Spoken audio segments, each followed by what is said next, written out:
Je voudrais vous entretenir sur la problématique du handicap en République démocratique du Congo avec la création de ce nouveau ministère sur la personne vivant avec handicap et les autres catégories vulnérables. C'est vrai qu'en République démocratique du Congo, la situation de la personne vivant avec handicap n'est pas encore vraiment améliorée et pour qu'on puisse parler vraiment d'une bonne intégration. Il y a encore beaucoup de difficultés, il y a beaucoup de défis à relever sur le plan intégration et cela dans tous les domaines. Alors, avec l'arrivée de notre ministère, nous avons comme mission principale de travailler pour l'inclusion sociale et des personnes vivant avec handicap et aussi d'autres catégories telles que les personnes ayant atteinte d'albinisme et tous ceux qui sont marginalisés. Maintenant, pour revenir sur la question de la personne vivant avec handicap, ici, nous avons un problème sur le plan légal d'abord. C'est vrai que la Constitution a dit que la personne vivant avec handicap ne peut pas être objet de discrimination et que l'État doit promouvoir la protection de cette personne.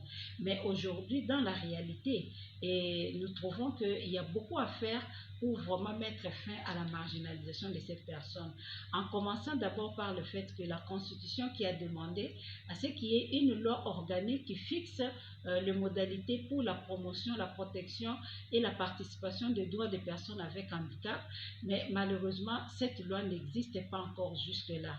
Mais nous sommes en train d'y travailler.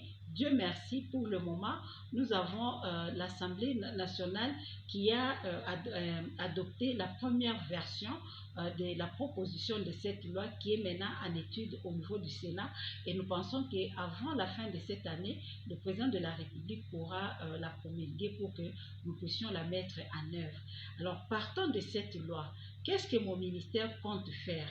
En premier, je dois dire que le ministère veut d'abord mettre un accent particulier sur la question de l'autonomisation.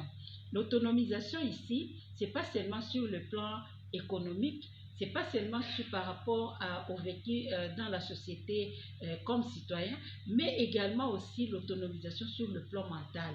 Parce que nous savons que la personne vivant avec handicap a été longtemps frustrée. Elle a vécu des choses telles qu'elle ne se sent pas vraiment à l'aise aux côtés même d'autres catégories. Elle pense toujours que ce qu'on dit d'elle, c'est ça qu'elle doit, c'est ça ce qu'elle est.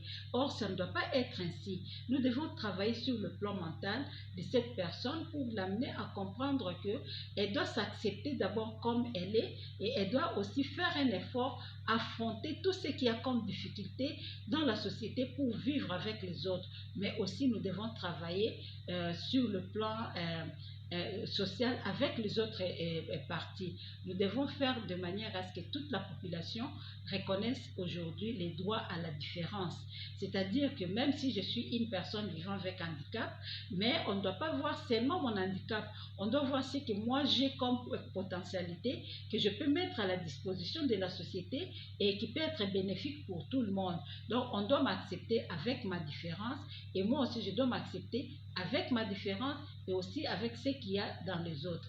Voilà un peu en ce qui concerne l'autonomisation de la personne vivant avec handicap. Mais nous avons toute la problématique de l'éducation.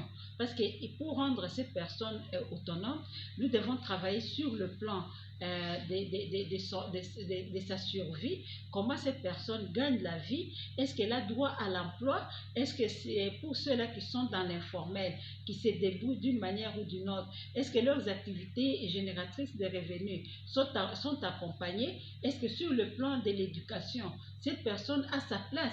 Beaucoup d'enfants avec handicap ont des problèmes aujourd'hui. Nous avons la gratuité de l'enseignement dans notre pays, mais nous devons nous rassurer que cette gratuité de l'enseignement touche aussi l'enfant qui a besoin d'un enseignement spécial. Est-ce que cet enfant est pris en compte?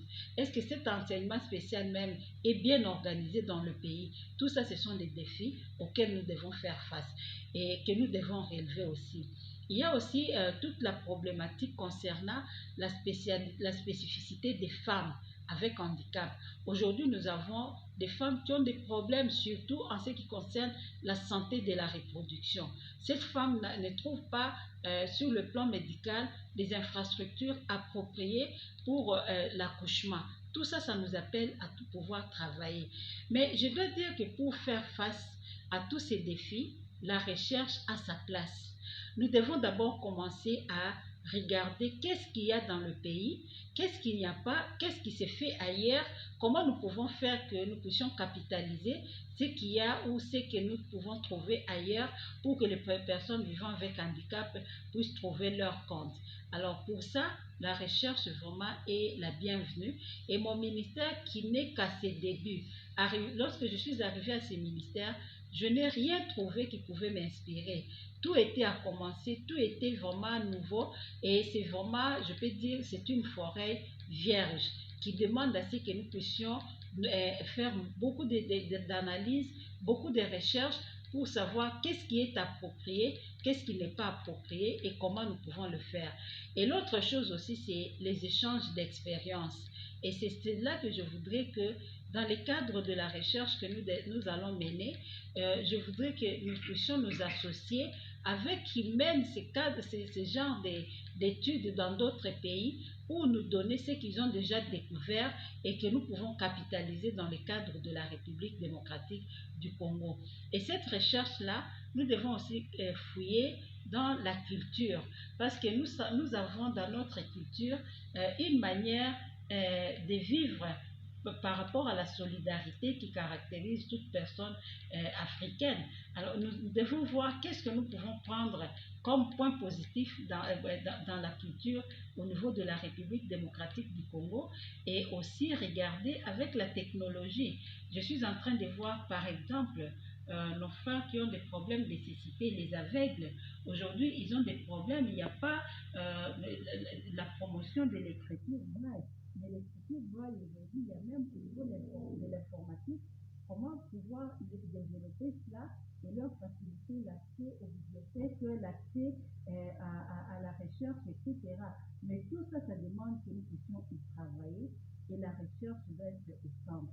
Parce que tout ce que je vais aborder comme thématique dans le cadre de ce ministère, que ce soit en termes d'autonomisation, que ce soit en termes de l'éducation, que ce soit en termes de l'accompagnement sur le plan, le plan des activités génératrices des revenus, tout ça, ça demande que nous puissions trouver comment les faire adapter dans la société. Et nous devons mener beaucoup d'analyses. C'est pourquoi mon ministère vraiment est attaché à cette thématique des recherches, d'analyse et des études. Merci.